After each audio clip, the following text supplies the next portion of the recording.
ये बात आप जरूर स्वीकार करें कि सोते समय आपको बहुत सावधान रहना है। और प्रायः गलती सोते समय करते हैं उपासक की, कोई प्रपंच की बात याद करते हुए या मोबाइल देखते हुए या कोई गंदी चेष्टाओं का आपकी रात बेकार चली जाएगी। अगर गंदी चेष्टा हो गई तो सुबह भी बेकार हो जाएगी, दिन भी बेकार हो जाएगा, निरुत्साहित हो जाओगे। सोते समय आपको समय नहीं देना व्यर्थ चिंतन का। उसी समय विषय चिंतन होता है, उसी समय विषय भोग की आकांक्षा जागृत होती, उसी समय विषय देखने की इच्छा होती। मोबाइल है तो जिस समय आप अपनी शैया पर जाएं स्विच ऑफ कर दें। उसमें मैसेज घंटी आने का कोई भी रास्ता मत रखें। मान लीजिए आप उपासक हैं भगवत प्राप्ति के, 30-35 वर्ष ये नहीं था तो सब मर नहीं गए थे। और बोले इमरजेंसी, जब इसकी 30-35 वर्ष से पहले इसकी कोई रचना नहीं थी, मुझे लगता है, क्योंकि 30-35 वर्ष में ही इसका विस्तार देखा है। नहीं तो कभी किसी के पास मोबाइल नहीं। कोई बड़े अधिकारी तो इतना बड़ा वो, इतना बड़ा वाला वो ऐसे रखते थे। नहीं तो मोबाइल तो हमें लगता है 30-35 वर्ष। तो फिर इमरजेंसी कैसे चलती थी? कैसे चलती थी इमरजेंसी? और आप ब्रह्मा हो क्या कि इमरजेंसी संभाल लोगे? स्विच ऑफ करो। जो सब इमरजेंसी संभालने के लिए तैयार, रात दिन न सोता है, वो हर समय जागृत रहता है, वो हमारा आराध्य देव है। स्विच ऑफ करो, चिंतन लगाओ श्री जी का। ये जो रात्रि के शयन के समय मोबाइल में इधर उधर दृश्य देखने हैं, अपने सर्वनाश का बीज बोना है। मान लो, हमारी प्रार्थना मान लो, ये उस समय मन आपको परेशान करेगा जब कमरे की सिटकिनी अंदर से बंद होगी। सबसे प्रार्थना है रात्रि के शयन के समय।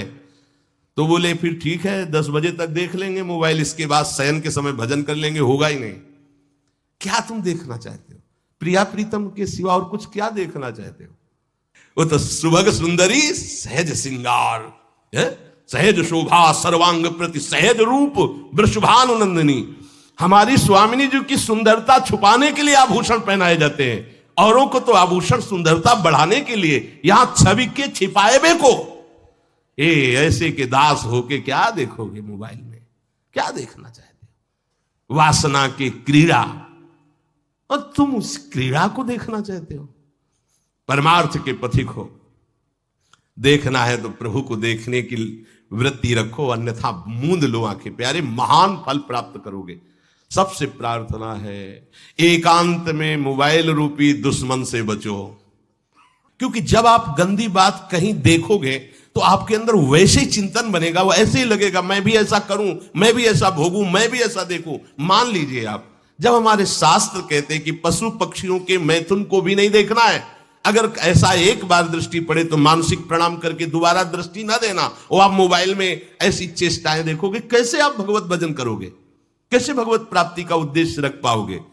ये कलयुग की बहुत महीन चाल है कि उसके बिना काम नहीं चलेगा और हम तुम्हें काम से युक्त कर देंगे। इसके बिना काम चलेगा नहीं, तुमको रखना पड़ेगा। और जब तुम इसे रखोगे तो हम काम अपना कर लेंगे। कलयुग ने कहा हम अपनी व्यवस्था बना लेंगे। यहां कह रहे जब आप नींद में जा रहे हैं तो बिल्कुल मानो मृत्यु शैया पे जा रहे हैं। आपको उस समय नाम जप में बहुत ध्यान देना है, कहीं मन बहक ना जाए। तो क्या होगा, 5-6 घंटे जो आप लेटोगे ना, वो भी भजन हो जाएगा। हमारा जो सततम योमाम स्मरति नित्यशा है ना, ये पूरा हो जाएगा। नहीं, उस समय हम सो जाएंगे तो हमारा 6 घंटे का भी योग हो गया, 6 घंटे भजन रुक जाएगा। और ये 100% पक्की बात अनुभव की कहते हैं। यदि सोते हुए भजन करोगे तो जगते, कई बार तो पकड़ा है कि अगर आधे पद में बेशुद्ध हो गए तो वो पद पूरा जगते ही शुरू हो गया है।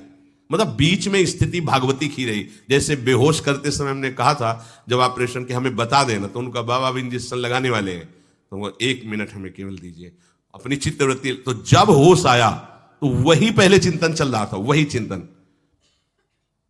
जैसे सोने के समय बेहोश हुए तो जगने के समय वही चिंतन, ऐसे ही इंजेक्शन से जब बेहोश हुए और जब होश आया तो वही चिंतन चल। बहुत बड़ा चमत्कार अभ्यास का है।